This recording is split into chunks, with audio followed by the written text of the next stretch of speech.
দর্শক আসসালামু আলাইকুম, স্বাগত জানাচ্ছি সমসাময়িক নানা বিষয় নিয়ে বাংলা ভাষার নিয়মিত আয়োজন যে কথা বলতে চাই অনুষ্ঠানে। আপনাদের সঙ্গে আছে আমি রিশান নাসরুল্লাহ। সমসাময়িক বিষয় নিয়ে আলোচনা করি। আলোচনার জন্য আমাদের সঙ্গে স্টুডিওতে দুজন অতিথি থাকেন। তারা হচ্ছেন আজকের জন্য রয়েছেন কর্নেল অবসরপ্রাপ্ত কাজী শরীফউদ্দিন, নিরাপত্তা বিশ্লেষক, এবং ডাক্তার মোহাম্মদ তুষার মাহমুদ, করোনা গবেষক, ঢাকা মেডিকেল কলেজ হাসপাতাল। আপনাদের দুজনকে স্বাগত জানাচ্ছি। দর্শক, স্বাভাবিক আমরা যেহেতু সমসাময়িক বিষয় নিয়ে আলোচনা করে, আজকে আসলে দেশে করোনা সংক্রমণ এবং করোনায় মৃত্যুর সর্বোচ্চ রেকর্ড এ পর্যন্ত হয়েছে, সেই বিষয়টি নিয়ে আমরা আসলে আলোচনা শুরু করতে চাই। আমি শুরুতে ডাক্তার তুষার মাহমুদ আপনার কাছে যেতে চাই। আসলে আজকে পর্যন্ত সেই করোনা শনাক্ত হওয়ার পর থেকে আজকে পর্যন্ত আমাদের আজকেই বলা যায় যে একদিনে সর্বোচ্চ মৃত্যু হয়েছে 164 জন এবং শনাক্তেরও সর্বোচ্চ। আসলে কোন দিকে যাচ্ছে, আমাদের গ্রাফটা কোন দিকে যাচ্ছে? আসলে গ্রাফে এই যে আজকের যে চিত্রটা, সেটা কিন্তু আমরা পাচ্ছি রেজাল্টটা রিফ্লেকশন গত 14 দিন আগের ঘটনাটা। আমাদের লকডাউনের যে ফলাফলটা, সেটা কিন্তু আমরা পাবো এর কোনো লাভ হলো কিনা, সংখ্যাটা কমবে কিনা, এটার ফলাফলটা পাবো আমরা 10 দিন 14 দিন পর থেকে, বা অ্যাটলিস্ট 7 দিন পর থেকে। কিন্তু একটা জিনিস মাথায় রাখতে হবে, লকডাউনের যে টাইমটা, এই ভাইরাসের জীবন বৃত্তান্তটা কিন্তু 2 থেকে 14 দিন, মানে ইনকিউবেশন পিরিয়ডটা। সো 14 দিন আমাকে আইসোলেশন মানে ব্রেক করতে হবে, চেইনটা ব্রেক করতে হবে। সো আমার এই লকডাউনটা আমি যদি আরো আগে থেকে দিতে পারতাম, আজকের এই সংখ্যাটা হয়তো আরো কম থাকতো। অ্যাটলিস্ট যদি আমি আরো 4-5 দিন আগে দিতাম। তো আমরা শুরু করতে পারছি, এটা ভালো, এবং আমরা মেনে চলতে পারতেছি, এটা অনেকখানি ভালো। আমি সাধুবাদ জানাই যে আমরা দেরিতে হলেও মেনে চলার মতো মানসিকতা নিচ্ছে। কারণ সরকারি পর্যায়ে থেকে একটা ডিসিশন আসবে, কিন্তু ব্যক্তিগত পর্যায়ে থেকে এটা আমাদের মেনে চলতে হবে। আমরা যদি না মানি, তাহলে এই সংখ্যাটা আরো অনেক বড় বাড়তে পারে। আর মৃত্যুর যে সংখ্যাটা, সেটা কিন্তু গত 14 দিন আগে যেই রেজাল্টটা ছিল, অর্থাৎ সেই সময় কিন্তু আনুমানিক 8,000-এর মতো ছিল সংখ্যাটা। সেই সংক্রমণে সেই রিফ্লেক্টটা কিন্তু পাচ্ছি আমরা মৃত্যু সংখ্যাটা। আমাদের এই মৃত্যু সংখ্যাটা কিন্তু সামনে 7 দিন 10 দিন পরে আরো বাড়তে পারে, কারণ গত 4-5 দিন কিন্তু সংখ্যাটা বেড়েছে। এই যে আজকে যে হলো 9,900 জন, এই মানুষজন যারা আক্রান্ত হলো আজকে, তারা আরো 4-5 দিনে এর মধ্যে অনেক 5 to 10% রোগ হাসপাতালে যাবে, খারাপ হবে। তাদের পরিণতিটা কিন্তু 14 দিন পরে রিফ্লেক্ট হবে। সো মৃত্যু সংখ্যাটা হয়তো আরো বাড়তে পারে, কিন্তু সংক্রমণ সংখ্যাটা 7 থেকে 10 দিন পরে কমে আসবে। কিন্তু আমরা আসলে দর্শকদের আতঙ্কিত করতে চাই না। তারপর আপনি যেহেতু হাসপাতালের সাথে সংযুক্ত আছেন, আসলে পরিস্থিতিটা কি? মানে আমরা শুরুতে তো অনেক আলোচনা করেছিলাম সে সময় ট্রিটমেন্টের অবস্থা, এখন রোগীদের আমরা ডেল্টা ভেরিয়েন্টে করা শুনছি। আসলে কি পরিস্থিতি, হাসপাতালের পরিস্থিতি আসলে কি? ডেল্টা ভেরিয়েন্ট নিয়ে যদি আমরা বলে থাকি, আসলে গত সপ্তাহে আমরা, গতকালকে একটা রিপোর্ট এসেছে আইডিসিআর এর, যে গত সপ্তাহে শনাক্তের মধ্যে 45% ছিল মানে ডেল্টা ভেরিয়েন্ট, আর এই সপ্তাহে কিন্তু সেটা 75% এর উপরে। সো এটা বোঝা যাচ্ছে যে ডেল্টা ভেরিয়েন্ট দ্বারাই আমাদের এই যে সংখ্যাটা, এই যে সংক্রমণের ছড়ানোটা, সেটা ডেল্টা ভেরিয়েন্ট দেই। সো এই জায়গাতে আমি যদি বলি যে আমাদের যদি সচেতনের জায়গাতে একটু আমরা গাফুলতি করি, তাহলে এটা কিন্তু অনেক বেশি হবে। ডেল্টা ভেরিয়েন্ট, এই করোনা ভাইরাসের ডেল্টা ভেরিয়েন্টের দুইটার বৈশিষ্ট্যের মধ্যে একটা হচ্ছে কি ট্রান্সমিটেবিলিটি, মানে খুব দ্রুত ছড়ায়, খুবই দ্রুত ছড়ায়। এটা WHO বলেছে এখন পর্যন্ত সারা পৃথিবীতে যত মিউটেন্ট এসেছে, তার মধ্যে সবচেয়ে ফাস্টার। সাউথ আফ্রিকা ভেরিয়েন্টটা কিন্তু আমাদের দেশে গত মার্চের দিকে এসেছিল। সেই সময় আমাদের রোগ প্রকৃতি যেরকম ছিল, খুবই ভয়াবহ। রোগী আক্রান্ত হওয়ার পরে শরীরের মধ্যে খুব তাড়াতাড়ি ডিটোরিয়েট করে ফেলছিল।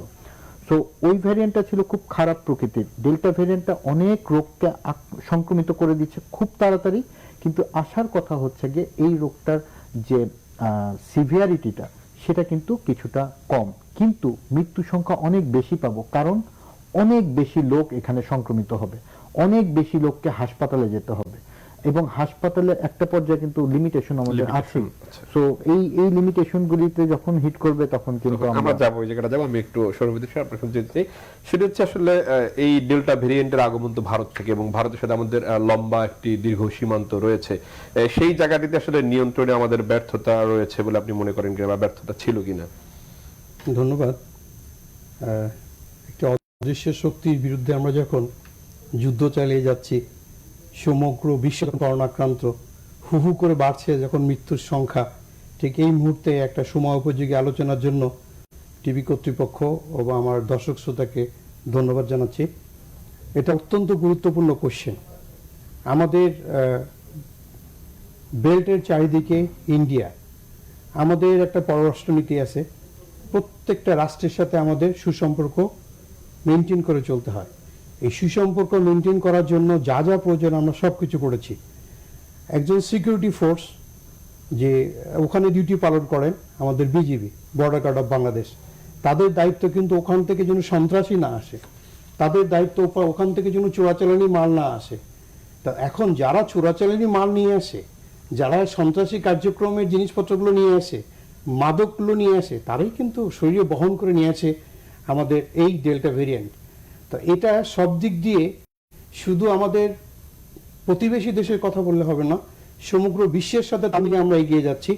যেখান থেকে আমরা দেখতে পাচ্ছি যে সিংহর কাছে এই করোনা ভাইরাস চলে এসছে, আমরা দেখতে পাচ্ছি ময়ূর পাখিতে এই করোনা চলে এসছে, আমরা দেখতে পাচ্ছি এমন একটা দ্বীপে যেখানে আইসোলেশন যাওয়ার কোনো স্কোপ নাই, সেখানেও করোনা ভাইরাস চলে এসছে। তো এই দৃষ্টিকোণ থেকে শুধুমাত্র সরকারকে দোষ দেওয়া বা আমাদের প্রতিরক্ষা ব্যবস্থাকে দোষ দেওয়ার কোনো অবকাশ সেখানে নাই। এটা একটা অদৃশ্য শক্তি, অদৃশ্য শক্তির বিরুদ্ধে যুদ্ধ ঘোষণা করা হয়েছে। আজকে আমাদের এই প্রতিরক্ষা বাহিনী তথা শান্তি শৃঙ্খলা বাহিনী তথা আমাদের সশস্ত্র বাহিনী মাঠে আছে, মাঠে আছে কিন্তু যুদ্ধ করার জন্য না। যদি বলেন অদৃশ্য শক্তির বিরুদ্ধে যুদ্ধ করার জন্য, হ্যাঁ, যে অদৃশ্য যে শত্রু তার বিরুদ্ধে যুদ্ধ করার জন্য আছে। এটা হচ্ছে জেনারেল অ্যাওয়ারনেস। সবাইকে সতর্ক থাকতে হবে। সতর্ক থাকার জন্য নিজস্ব আত্মিক ব্যক্তিত্ববান হতে হবে। কেমন? Characterised. What is character? In our of darkness what I am, that is character. এই যে আমাদের রোদে পুড়ে বৃষ্টিতে ভিজে আমাদের সশস্ত্র বাহিনী, আমাদের প্রতিরক্ষা বাহিনী, আমাদের সাংবাদিক ভাইরা, আমাদের রাজনীতিবিদ, তারা মাঠে মাঠে চেষ্টা করছেন জেনারেল অ্যাওয়ারনেসের জন্য। কিন্তু আমরা যদি দেখি যে টিএনও সাহেব মাঠে আসছে, দৌড়ে একটা মাস্ক পরলাম, রাজনীতিবিদ আসছে, দৌড়ে গিয়ে একটা মাস্ক চাইলাম, সেনাবাহিনী একটা গাড়ি আসছে, দৌড়ে পালিয়ে গেলাম, এটা করলে তো হবে না। আমরা এখন জীবন মৃত্যুর সন্নিক্ষণে। আজকে সর্বোচ্চ মৃত্যু, আজকে পর্যন্ত সর্বোচ্চ মৃত্যু। আমরা গতকাল সর্বোচ্চ ছিল, আজকে সর্বোচ্চ। আগামীকাল যে এর থেকেও সর্বোচ্চ হবে না, আমার এই ব্যাপারে এক্সপার্ট ডক্টর সাহেব সুন্দর করে বলেছেন। আজকে যে ৯,০০০-এর উপরে আক্রান্ত হয়েছে, এটার মৃত্যু সংখ্যা আসবে কিন্তু আজ থেকে after 14 days। We have to wait for this 14 days, then will calculate যে আমরা পজিটিভ হতে যাচ্ছি না নেগেটিভ হতে যাচ্ছি। আমাদের সবচেয়ে কষ্টের ব্যাপার যে আমরা সাধারণ নাগরিকরা সচেতন হচ্ছি না। বাঙালি বীরের জাতি, আমরা ভুলে গেলে চলবে না যে সেই হোসেন শহীদ সরওয়ার্দী, শেরে বাংলা কে ফজলুল্লাহ, আব্দুল হামিদ খান ভাসানী, তারা বাঙালিকে রেখে নিজেরা বীর হয়েছেন। জাতির জনক বঙ্গবন্ধু শেখ মুজিবুর রহমান পুরা বাঙালিকে বীর বানিয়েছেন, কারণ একটা কমান্ড দিয়ে জীবন বাজি রেখে যুদ্ধ করে দেশকে স্বাধীন করে নিয়ে এসছে। তো এই বীরত্ব দেখানোর জন্য যদি সুন্দরবন বাঘের সামনে অস্ত্র সহ চলে যায়, এটা ভুল। তো সেই দৃষ্টিকোণ থেকে দেখতে পাচ্ছেন যে গত ঈদের সময় সরকার এত চেষ্টা করেছে যে আপনারা বাড়িতে যান না, আপনারা একসাথে সোশ্যাল ডিস্টেন্স মেনটেন করুন, আপনারা জেনারেল অ্যাওয়ারনেস যে স্বাস্থ্যবিধি মেনে চলুন। তখন আমরা দেখছি যে ওয়াইফকে রশিতে বেঁধে বাচ্চাকে কোলে করে ঝুলে চলে যাচ্ছে, আপনার নদী পার হচ্ছে, বাড়িতে যেতে হবে, ঈদ করতে হবে। কিন্তু জীবন তো একটাই। জীবনের ক্ষেত্রে সচেষ্ট হতে গেলে জেনারেল অ্যাওয়ারনেসটা দরকার। আমাদের সশস্ত্র বাহিনীর মেইন দায়িত্ব হচ্ছে দেশকে পরাধীনতার হাত থেকে মুক্ত করা, মাতৃভূমির প্রতিটা বালুকণাকে রক্ষা করা। দ্বিতীয়ত কাজ হচ্ছে যে শান্তিকালীন সময়ে দেশের উন্নয়নের অগ্রযাত্রায় শরিক হওয়া। আর আরেকটা ইম্পর্টেন্ট কাজ, যখন দেশ এই করোনার আতঙ্কগ্রস্তের মতো মানে বিপদগ্রস্ত যখন হয়, তখন পাশে গিয়ে দাঁড়ানো। আমাদের সশস্ত্র বাহিনী একটা বিশাল গৌরব আছে। তারা কিন্তু জাতিসংঘে নিজেদের অবদানের জন্য সমগ্র বিশ্বে বারবার প্রথম স্থান অধিকার করেছে। আর আজকে এই বিপদের সময় এই সশস্ত্র বাহিনী আমার বাঙালির পাশে গিয়ে দাঁড়াবে না। আমরা এটা আলোচনা করব, এই সশস্ত্র বাহিনী এবং অন্য যে আইনশৃঙ্খলা বাহিনীগুলো রাস্তায় রয়েছে সেটা নিয়ে আলোচনা। আমি একটু ডাক্তার কাছে যেতে চাই। আমরা একটু আসলে ডেল্টা ভেরিয়েন্ট সম্পর্কে একটু জানতে চাই। আসলে ডেল্টা ভেরিয়েন্টটা কিরকম? আপনি যেটা বলছিলেন যে খুব দ্রুত ছড়িয়ে পড়ে, সেক্ষেত্রে আসলে এটি রুখবার মতো আসলে কি আছে? আমরা আসলে সাধারণ মানুষ কি করতে পারে, এবং এটি আসলে এই আপনি যেটি বলছিলেন যে সাউথ আফ্রিকার ভেরিয়েন্টের এক ধরনেরই ছিল, তো এইটি আসলে কোন ধরনের ক্ষতি করে মানুষ কিভাবে বুঝবে? কারণ এটি এখন তো সিজনাল সর্দি কাশিতে আমরা ভুগছি নিয়মিতই। জি, ধন্যবাদ। যে এই পয়েন্টটা হচ্ছে কি, কিন্তু আমরা প্রথম থেকে বিভিন্ন ভ্যারিয়েন্টে একই কোশ্চেন, একই উত্তর, যে এই করোনা ভাইরাসের সংক্রমণটা হবে এই নাক মুখ দিয়ে আমাদের যাবে এবং লাংসে গিয়ে এটাকে আমার এফেক্ট করবে, তারপরে বিভিন্ন রকম উপসর্গগুলি তৈরি হবে এবং উপসর্গগুলি মোটামুটি একই, যে সর্দি কাশি হবে, জ্বর থাকবে, কিন্তু গত ভেরিয়েন্টে দেখা গেছে যে চোখে ইনফেকশন হচ্ছে, চোখ জ্বালাপোড়া করছে, মাথা ব্যথা হচ্ছে, গন্ধ চলে যাচ্ছে, কারণ যখন অলফ্যাক্টরি নার্ভকে অ্যাটাক করতেছে। সিমটমগুলি এগুলি, কারো কারো ডাইজেস্টিভ সিস্টেমে করে পাতলা পায়খানা করছে, এই কয়েকটা সিমটমই। সো উপসর্গের জায়গা থেকে একই মোটামুটি। সাউথ আফ্রিকা ভ্যারিয়েন্টের সময় আমরা কিছু নতুনত্ব উপসর্গ পেয়েছিলাম, যে যেমন চোখ জ্বালাপোড়া করা, মাথা ব্যথা, এগুলি বেশি ছিল, গন্ধ চলে যাওয়াটা তখন ছিল না। কিন্তু প্রথম ঢেউয়ের সময় যে ধরনের উপসর্গ ছিল এবং এই ডেল্টা ভ্যারিয়েন্টের সময় আমরা কিন্তু সেম টাইপের ক্লিনিক্যাল প্রেজেন্টেশন বেশি পাচ্ছি, অর্থাৎ জ্বর, সর্দি কাশি এবং গন্ধ চলে যাওয়াটা বেশি আসতেছে, পাতলা পায়খানা অনেকে উপসর্গ দিচ্ছে। তবে যে কোনো জ্বর, যে কোনো সর্দি এরকম আসলে আমাদেরকে যেটা সচেতন নাগরিক হিসেবে করতে হবে, আমাকে নিজেকে আইসোলেট করে ফেলতে হবে। শুধু আমার পরিবারের থেকেই না, যে আমি বাসায় আলাদা থাকছি, তারপরে অফিসে যাচ্ছি আবার আসছি, তা না, সবার থেকে আইসোলেটেড হয়ে যেতে হবে, নিজের জন্য এবং অন্যদের জন্য। এবং এই যে যখন আইসোলেশন থাকবো, সেটা শুধু নিজে না, একজন ডাক্তারের পরামর্শ ইনফর্ম করে থাকতে হবে, কারণ আমরা এখন সোশ্যাল মিডিয়াতে অনেক প্রেসক্রিপশন পেয়ে যাই এবং সেটা নিজের দায়িত্বেই খাওয়া শুরু করে ফেলে। এটা ভুল। আমরা যদি যথাসময়ে একজন চিকিৎসকের পরামর্শ অনুযায়ী চিকিৎসাটা শুরু করি, তাহলে হয়তো প্রথমে অ্যান্টিবায়োটিক লাগবে না, আবার রাইট টাইমে এরকম হতে পারে যে অনেক আগেই অ্যান্টিভাইরালের মতো ইনজেক্টেবল অ্যান্টিভাইরাল দেওয়া লাগতে পারে। সো এটা ডাক্তার ডিসিশন নিতে পারবে এবং তিনি ওই পর্যায়ে যদি পদক্ষেপটা নেয়, তাহলে হসপিটালাইজেশনটা অনেক কমে যাবে। প্যানিক হওয়া যাবে না। একটা জিনিস মাথায় রাখতে হবে, অনেক বেশি ছড়াবে এই ভাইরাসটা। এটা শুধু সারা পৃথিবীতে, এই যে অস্ট্রেলিয়া এত প্রোটেক্টেড করার পরও কিন্তু অস্ট্রেলিয়াতে এখন পাওয়া যাচ্ছে, সেখানে লকডাউন চলছে। সারা পৃথিবীতে এখন মিউটেন্ট অফ কনসার্ন হচ্ছে গিয়ে ডেল্টা ভ্যারিয়েন্ট, এবং WHO ডিক্লেয়ার করেছে যে এই ভ্যারিয়েন্টটা সবচেয়ে বেশি র্যাপিডলি ছড়ায় এখন পর্যন্ত যত ভ্যারিয়েন্ট এসছে।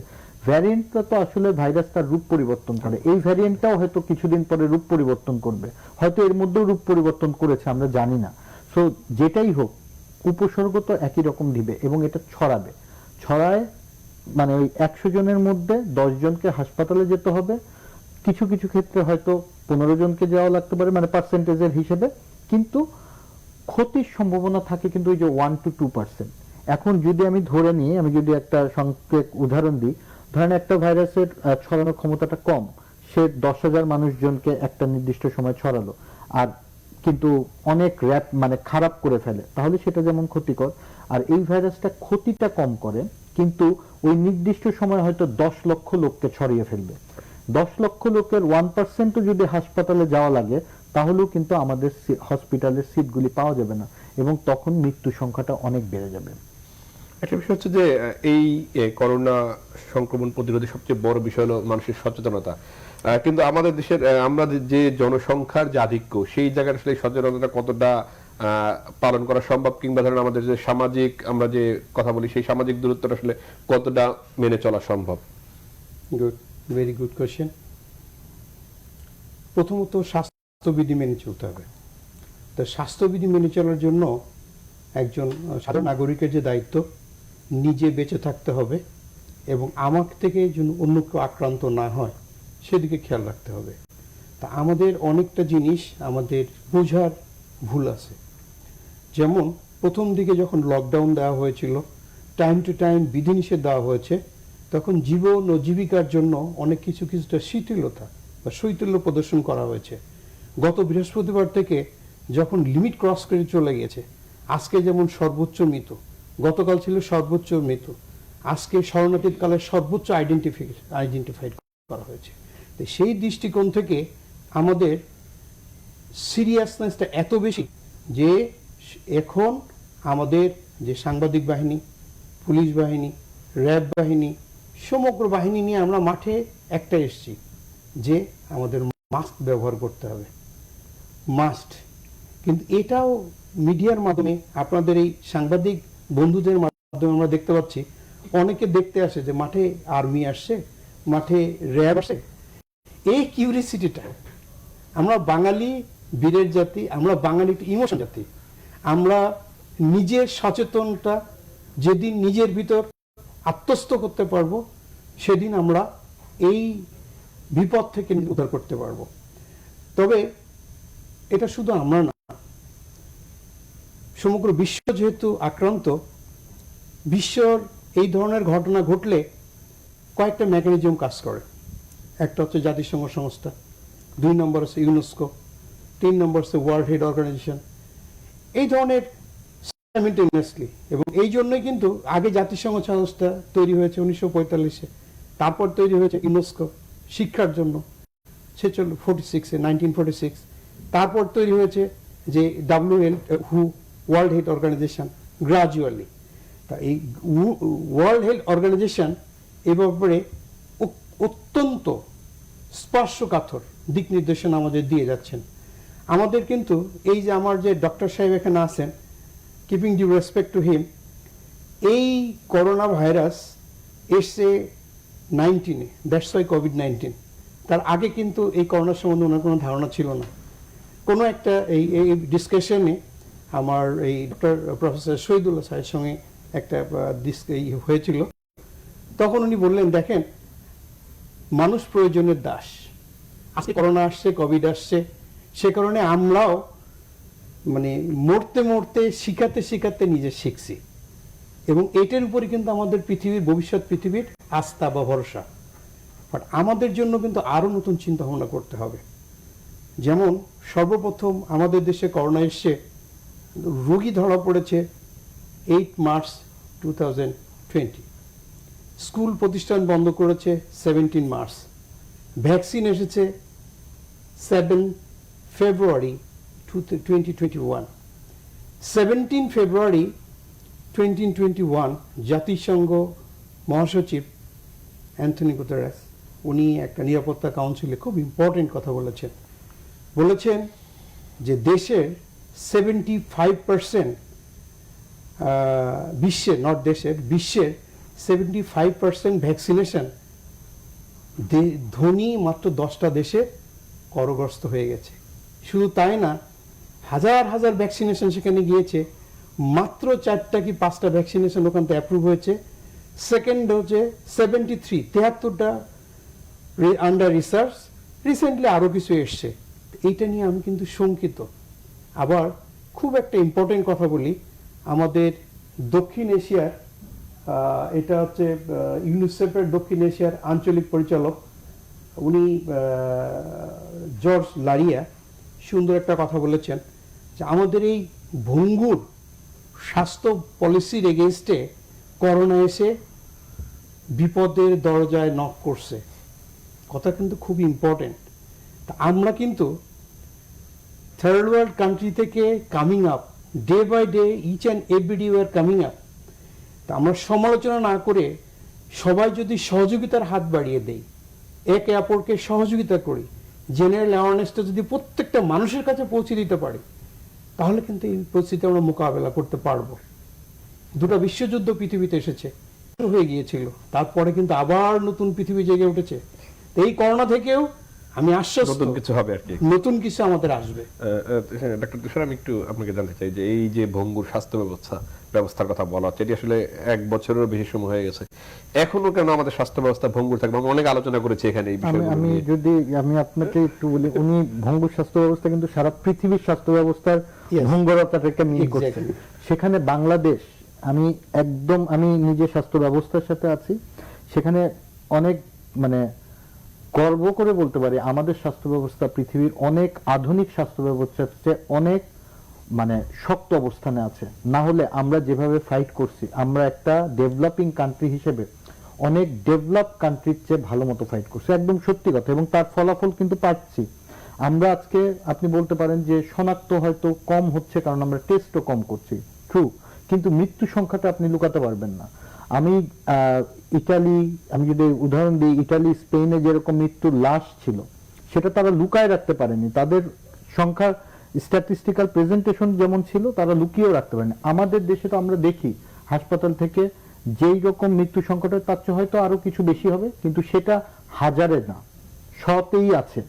তো এটা একটা আশার কথা যে আমাদের স্বাস্থ্য ব্যবস্থা এখনো পার্শ্ববর্তী দেশ ভারতেও যে পর্যায়ে অক্সিজেন ক্রাইসিস শুরু হয়ে গেল, আমাদের কিন্তু এখনো অক্সিজেন ক্রাইসিস শুরু হয়নি।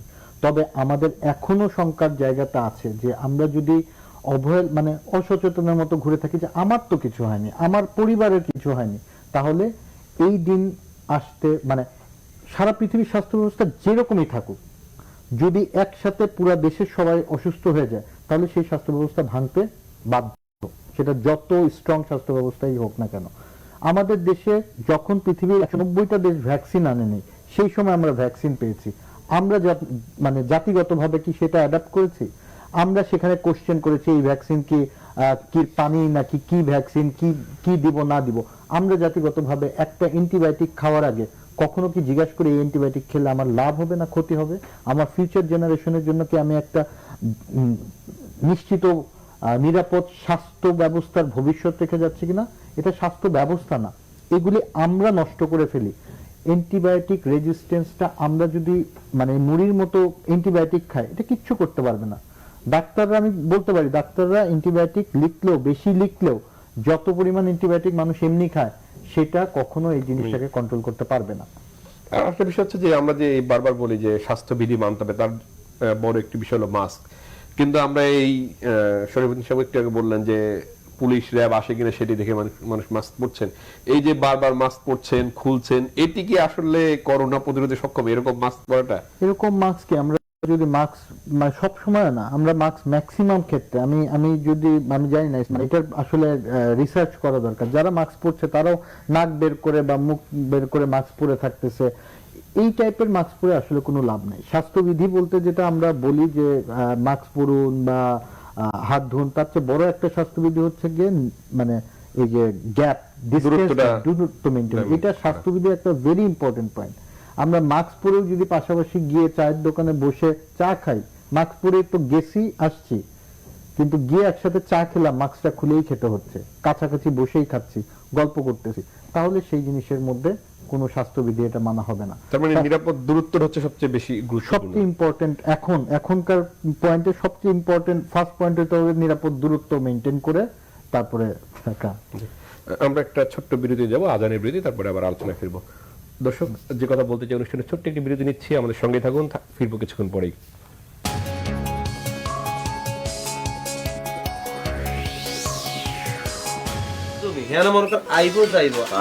ধারাবাহিক নাটক ব্যাচেলর পয়েন্ট দেখবেন প্রতি শনি, রবি ও সোমবার রাত 11:25।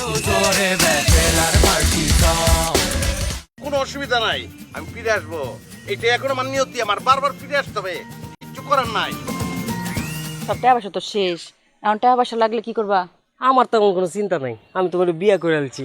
তুমি আর কিছু কইতে? ধারাবাহিক নাটক বিবাহ হবে, রচনা ও পরিচালনা রনক হাসান। আমি বান্দা হাজির হয়ে যান, তাকে আমি বিবাহ করতে চাই। কি বলো দীপালি বেগম, ঠিক আছে? জি না, ঠিক বলেন নাই।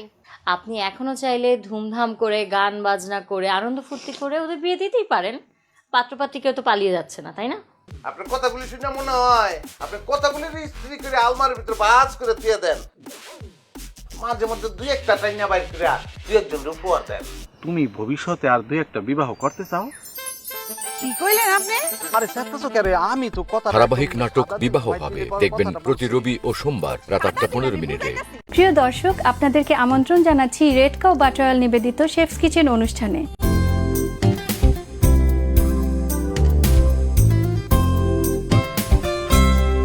বাহারি স্বাদের মজাদার রেসিপি নিয়ে রেড কাউ বাটার অয়েল নিবেদিত রান্নার অনুষ্ঠান শেফস কিচেন।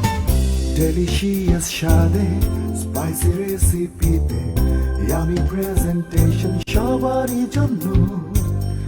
Delicious স্বাদে স্পাইসি রেসিপিতে ঐন্দ্রিলা আহমেদের উপস্থাপনা ও সুব্রতদের প্রযোজনায় রেড কাউ বাটার অয়েল নিবেদিত রান্নার অনুষ্ঠান শেফস কিচেন দেখবেন শুক্রবার সন্ধ্যে 7টায়।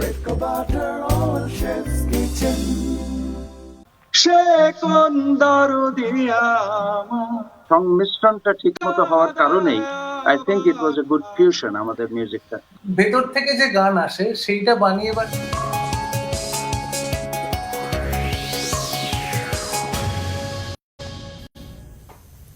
দর্শক বিরতিবার আবার স্বাগত জানাচ্ছি আমাদের আলোচনায়। আমরা আলোচনা করবো, তবে আমাদের সঙ্গে অনলাইনে যুক্ত হয়েছেন প্রফেসর ডক্টর বেনজির আহমেদ, জনস্বাস্থ্য বিশেষজ্ঞ। আমরা একটু তার কাছে যেতে চাই।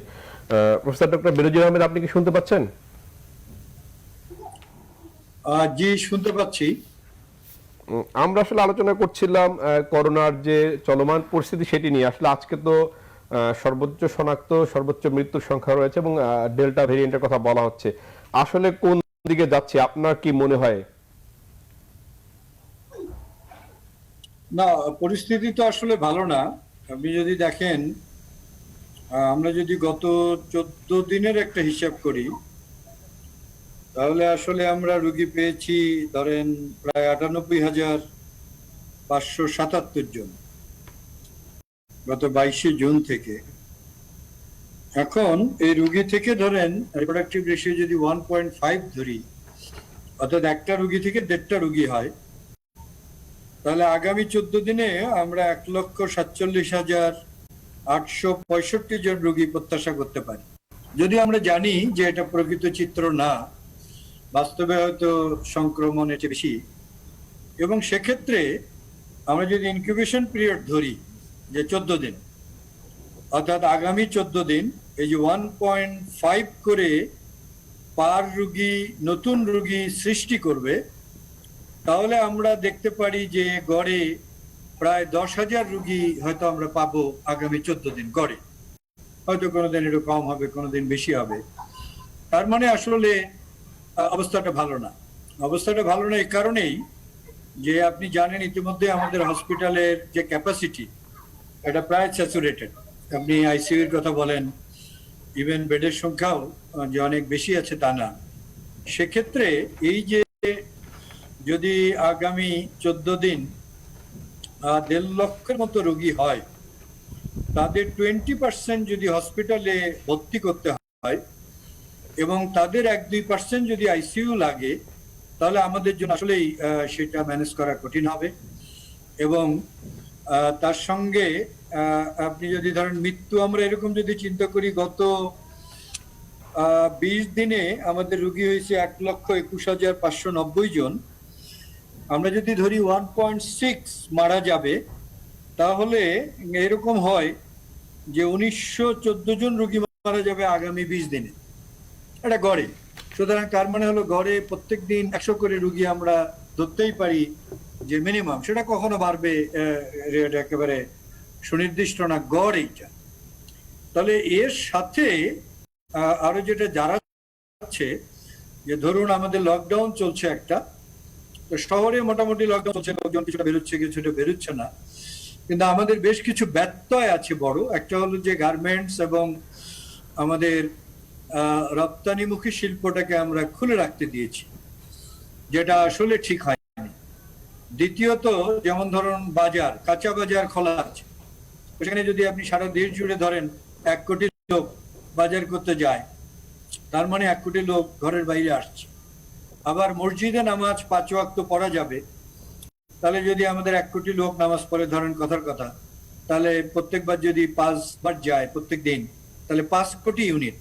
সব মিলিয়ে আমরা যে কঠোর লকডাউনের কথা বলছি, সেখানে আসলে আমরা প্রজ্ঞাপনের মধ্যেই অথবা সরকার যেভাবে বাস্তবায়ন করতে চায়, এটা ব্যত্যয় সৃষ্টি করে ফেলেছে। আরো একটা সমস্যা হলো জানেন, সেটা হলো এবারে সংক্রমিত গ্রামেও আছে, এটা শুধু শহরে না। আর গ্রামে লকডাউনটা ধরতে গেলে হচ্ছেই না। আমি আমার ভাস্তিকে জিজ্ঞেস করলাম, আমার বাড়ি গাইবান্ধায়, যে আচ্ছা আমাদের গ্রামের বাড়ির কি অবস্থা? বললাম আচ্ছা দোকান টোকান তো সব খোলা, লোকজন বেরোয়, এটা আপনি জানেন।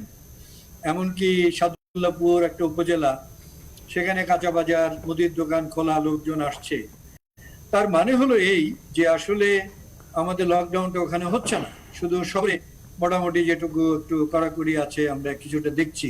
তারপরেও তো ধরেন রিক্সা চলছে, তো ঢাকা শহরে যদি কয়েক লক্ষ রিক্সা চলে সারাদিন, তাহলে একটা রিক্সা যদি 10 জন করে লোক যাত্রী যাতায়াত করায়, তার মানে কিন্তু যে কথাটা ছিল যে বাড়ির বাইরে কেউ আসলেই তাকে জেল জরিমানা, সেইটা এবং বাস্তব অর্থাৎ প্রয়োগ, এটার মধ্যে কিন্তু একটা বড় ফারাক আছে আমাদের প্রজ্ঞাপন এবং বাস্তবায়নের মধ্যে।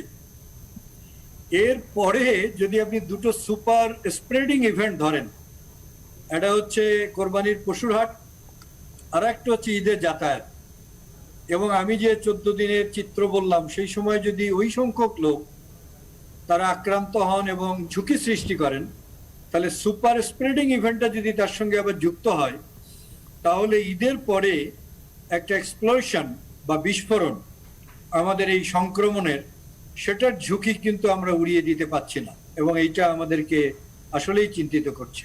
জি, ডক্টর বেনজির আহমেদ, আপনি আমাদের সঙ্গে থাকবেন, আমরা একটু আলোচনা করে নিই। আমি একটু আপনার কাছে যেতে, স্যার যে ভয়ঙ্কর কথাগুলো বলছেন, অর্থাৎ আরেকটা সমূহ বিস্ফোরণের একটা আশঙ্কা তিনি করছেন, এবং তিনি কিছু উদাহরণও দিলেন। গুড, স্যার খুব বাস্তবসম্মত কথা বলেছেন। বর্তমান পরিস্থিতিতে আমরা যেটা ফেস করছি সেটার বাস্তব চিত্রটা এইমাত্র স্যার আমাদের তুলে ধরলেন। আজকে টোটাল 164 আমাদের ছেড়ে চলে গেছে। এ পর্যন্ত টোটাল 15,229 জন আমাদের ছেড়ে চলে গিয়েছে। তারা কিন্তু আমাদেরই অংশ। এই ম্যাজিস্ট্রেট নামিয়ে আমরা যে জরিমানা করছি, this is not the solution. Sir যেমন করে সুন্দর করে বললেন দেশের কথা, আমার দেশের বাড়ি মাগুরা। আমার দেশের থেকে আনোয়ার হোসেন শাহিন একজন সাংবাদিক, অত্যন্ত প্রিয় সাংবাদিক এলাকাবাসীর কাছে।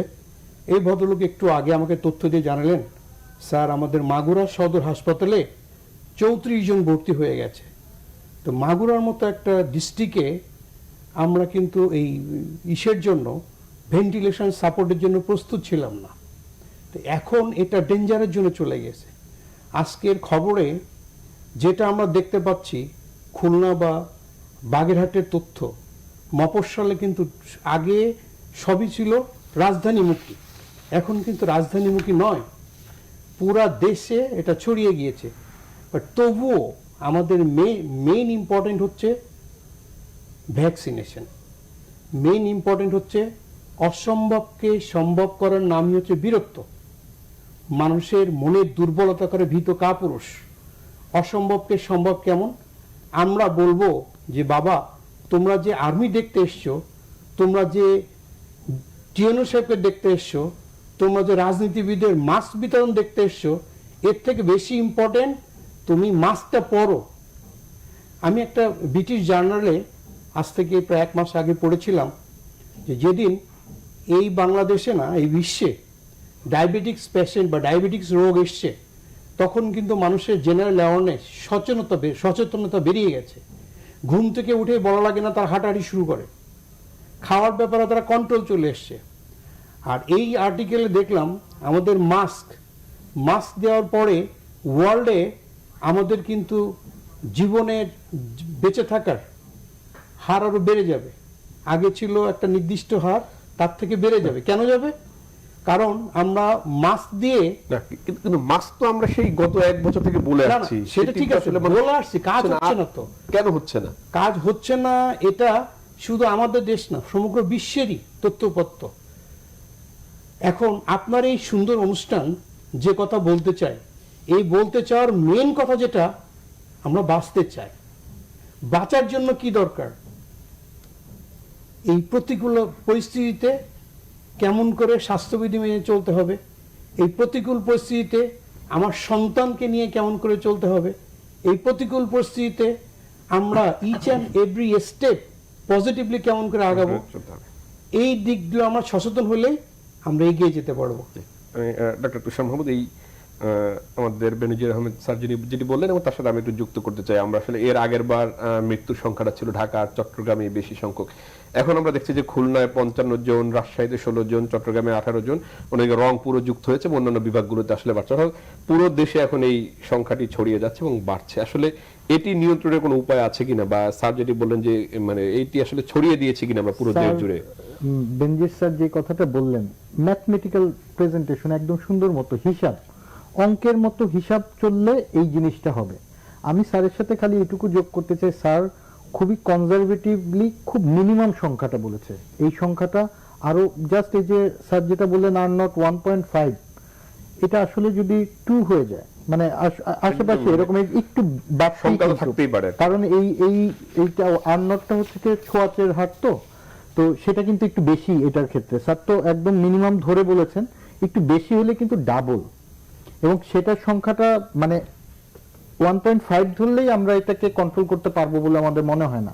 কিন্তু এটা যদি একটু বেশিও হয়, এবং স্যার যে দুইটা খুব মেজর ইভেন্টের কথা বলেন, সামনে ঈদ আসতেছে, কুরবানি হাট, এবং এটা আপনি কন্ট্রোল করার মতো মানসিকতা এখনো মানুষের মধ্যে সচেতনতা নাই। যদি এটা আমরা না কন্ট্রোল করতে পারি, আমাদের স্বাস্থ্য ব্যবস্থাকে নিয়ে আগেই আমরা বলে দিচ্ছি, আমি ডাক্তার হিসেবে আগেই বলে দিচ্ছি, আমরা পারবো না, সম্ভব না। আমার যদি সিট না থাকে আমি কিভাবে অক্সিজেন, কারণ এটার তো লিমিটেশন। আমার হসপিটালে যদি 590টা সিট থাকে, 590টা হয়তো অক্সিজেন সাপোর্টের লাইন থাকবে, 1000টা তো আমি লাইন দিতে পারবো না। সারা দেশের প্রত্যেকটা মানুষের ঘরে ঘরে তো হাসপাতাল বানায় রাখা সম্ভব না।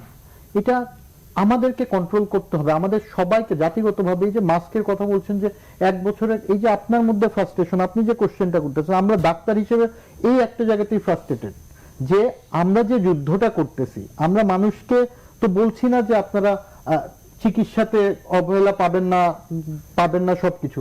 আপনি যে রাজশাহী, খুলনা, বগুড়া, বিভিন্ন জায়গা, প্রত্যেকটা জেলা সদরের হাসপাতাল এবং টার্সিয়ারি হসপিটালগুলি, ঢাকার বাইরের গুলি, ঢাকাতে এখনো হয়তো সিট আছে, কিন্তু গতকালকে কিন্তু সিট অলমোস্ট ফুল আপ, এবং filled up not by the Dhaka অথবা চিটাগাং এর পেশেন্ট, এগুলি আশেপাশের জেলার পেশেন্টরা চলে আসছে, কারণ সেই জায়গাতে আইসিইউ নাই, সেই জায়গাতে হসপিটালের বেড নাই। বগুড়া থেকে পেশেন্ট ঢাকাতে চলে আসতেছে এখন, কারণ বগুড়াতে আইসিইউ সাপোর্ট, একটা বগুড়া জেলা সদরের হাসপাতালে আইসিইউ আছে হয়তো 6টা কি 10টা, আমরা তো ঢাকাতে চলে আসতে হবে। এখন যদি আপনি বলেন কেন জেলা সদরের মতো জায়গাতে আইসিইউ বেড কম, আইসিইউ বেড বাড়ায় দিতে পারে, আমি 50টা বাড়ায় দিব, ম্যান পাওয়ার কিভাবে দিব? আমি সবকিছু রেশনালি চিন্তা করলে আমাদেরকে একটাই সলিউশন। প্রথমবার ঢেউয়ের সময় আপনাদের আমি নিজেই এখানে বলেছি, ফ্ল্যাটেন দ্য কার্ভ, এগুলি নিয়ে কথা হয়েছে, যে রোগীর সংখ্যা বাড়ুক, কিন্তু সংখ্যাটা যেন ধীরে ধীরে বাড়ে। এক সময়ে যদি অনেক রোগীর সংখ্যা বেড়ে যায়, আমরা কোনোভাবেই কন্ট্রোল করতে পারবো না, পৃথিবীর কোনো দেশই পারবে না। ডক্টর বেনজির আহমেদ, আপনি কি আমাদের সঙ্গে আছেন?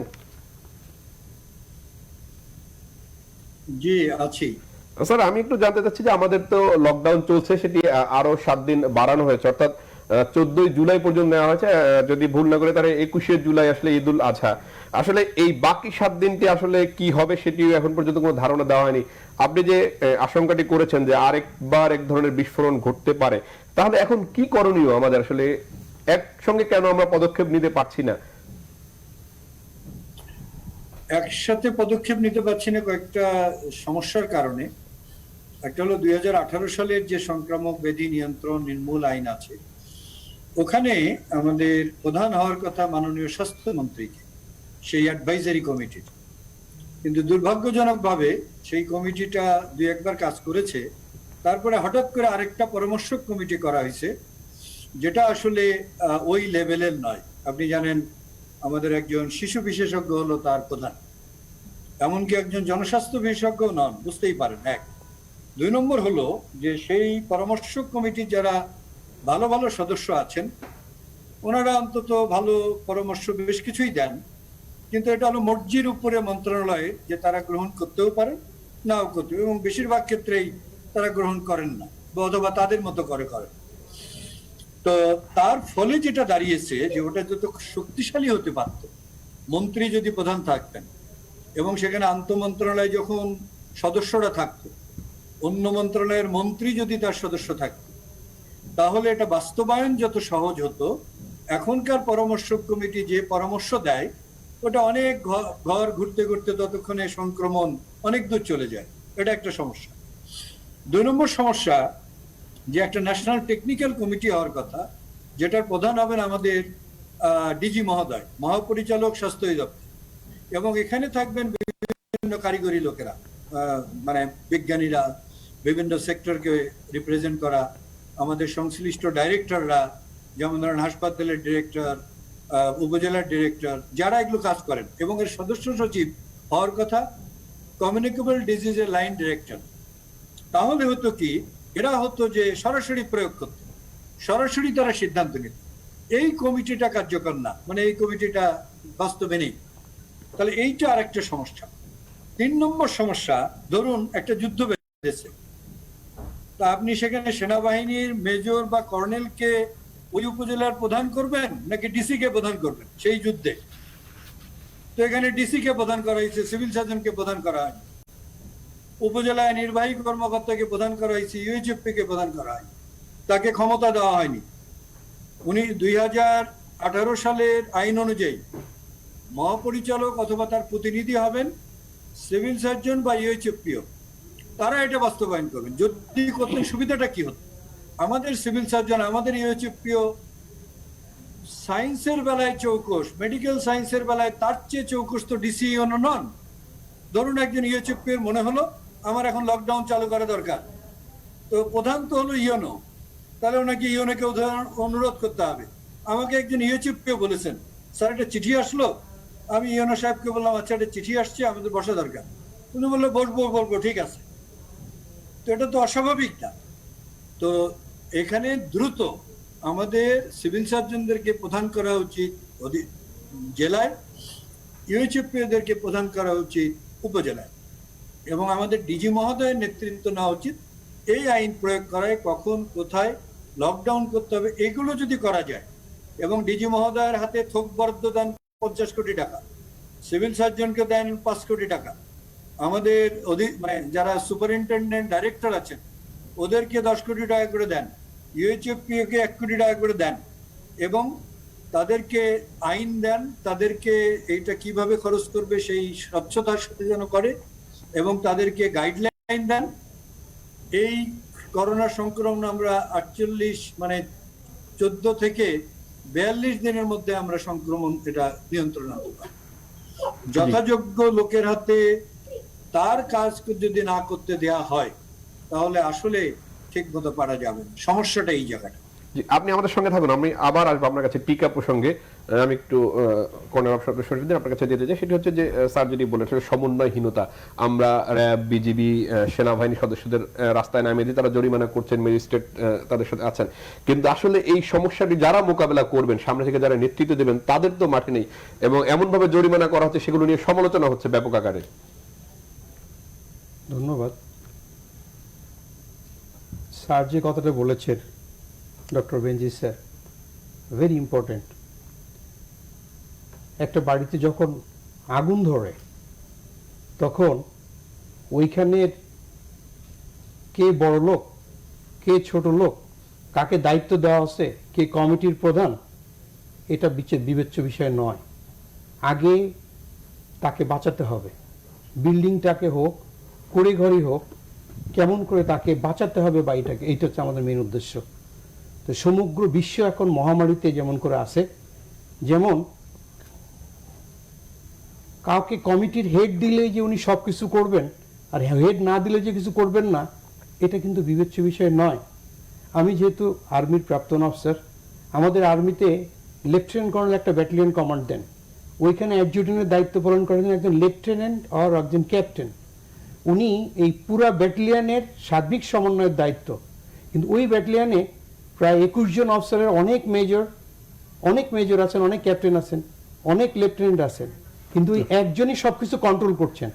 তো টিএনও বলেন, ডিসি বলেন, উনি সবকিছু ওনার গ্রিপে আছে, কন্ট্রোলে আছে। না, কিন্তু যদি ধরেন যুদ্ধক্ষেত্রে সেই নেতৃত্বটা একজন ডাক্তারের কাছে দেওয়া হয় বা একজন সাংবাদিকের কাছে দেওয়া হয়, তাহলে কি দাঁড়াবে?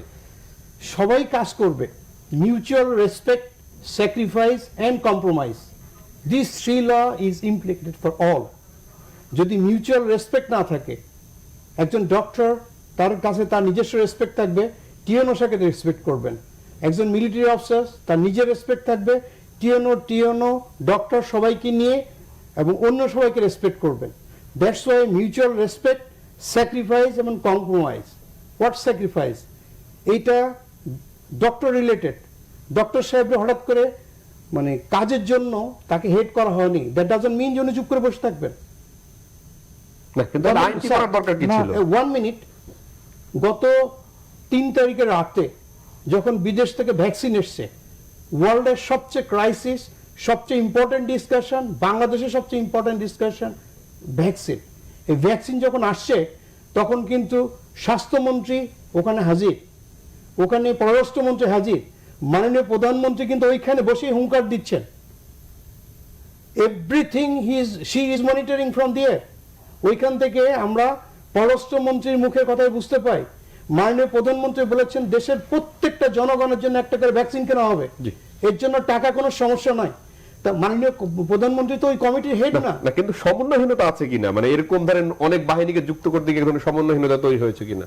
প্রত্যেকের একটা নিজস্ব আইডিওলজি আছে, প্রত্যেকটা একটা মিশন আছে, ভিশন আছে, সেই আইডিওলজি চলে। কম্বাইনলি কাজ করতে গিয়ে একটু সমস্যা হবে। আমি একটু সেই দিকে এই সমস্যা ওভারকাম করে যদি আমরা মিউচুয়াল রেসপেক্ট, স্যাক্রিফাইস এবং কম্প্রোমাইজে কাজ করি, এই অসম্ভবকে আমরা সম্ভব করতে পারবো।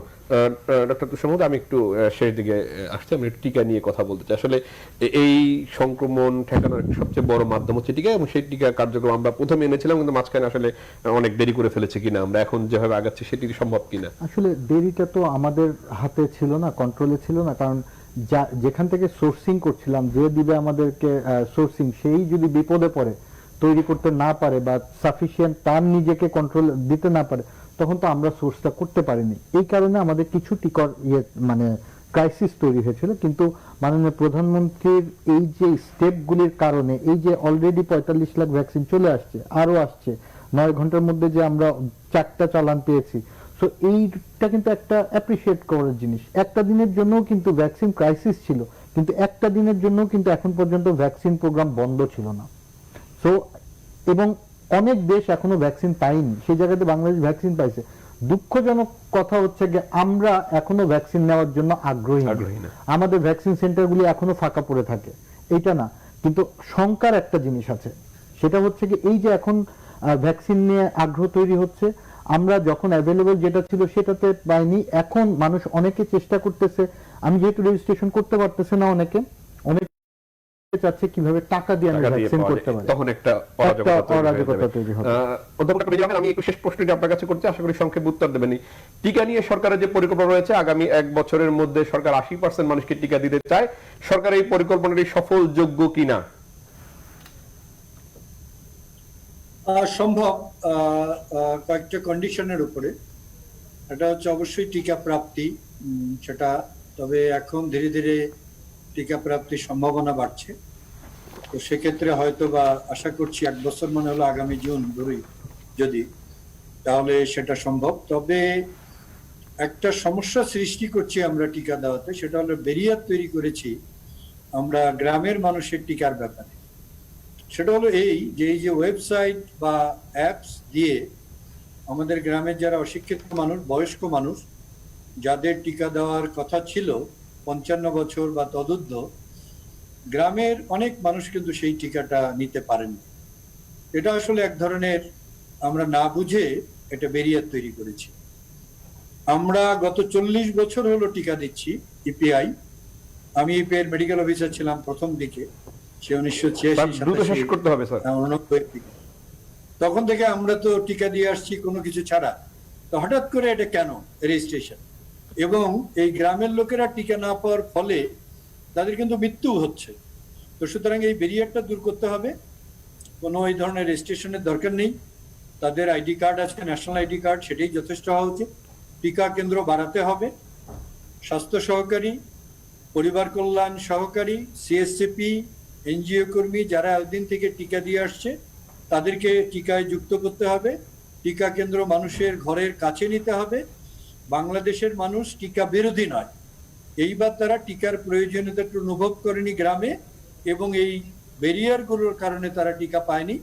আমার মনে হয় আমরা সেটা অতিক্রম করতে পারবো, এবং বাংলাদেশে আমরা যেরকম সফল ইপিআই প্রোগ্রামে, করোনা টিকাতেও আমরা সেই সফলতা অর্জন করব বলেই আমার বিশ্বাস। জি, অধ্যাপক ডক্টর বেনজির আহমেদ, আপনাকে অসংখ্য ধন্যবাদ। ধন্যবাদ কর্নেল অবসরপ্রাপ্ত কাজী শরীফুদ্দিন এবং ডক্টর মোহাম্মদ তুষার মাহমুদ, আপনাদেরকে অসংখ্য ধন্যবাদ। দর্শক, যে কথা বলতে চাই অনুষ্ঠান থেকে আজকের মধ্যে বিদায় নিচ্ছি। দেখা হবে আর আগামীকাল। সে পর্যন্ত ভালো থাকুন, সুস্থ থাকুন এবং করোনাকালীন সময় অবশ্যই স্বাস্থ্যবিধি মেনে চলবেন, এই প্রত্যাশায় আজকের মধ্যে বিদায় নিচ্ছি। আল্লাহ হাফেজ।